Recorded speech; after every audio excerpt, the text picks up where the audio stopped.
Hello guys, in this video I am going to show you how to book a test drive on the My BMW application. But first I just want to mention, don't forget to subscribe to my channel, because at 10,000 subscribers I am going to show you my whole YouTube revenue statistics and growth strategy, how to make money online. Now let's jump into it. First of all, open the app on your phone.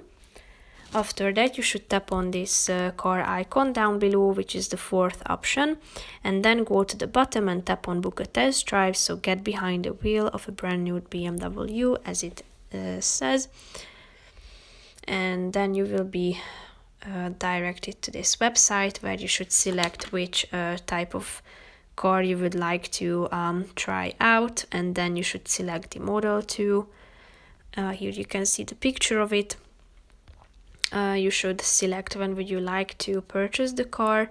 Then you should add your personal details, such as your title, then your name, email address, phone number, date of birth.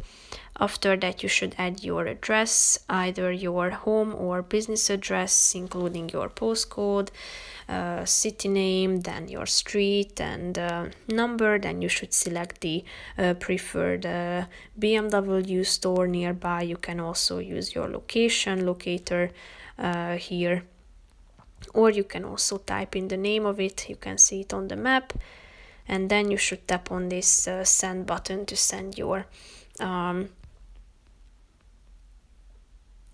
this form that you have just filled in. So that's pretty much it for this video, guys. See you in the next one. Bye bye.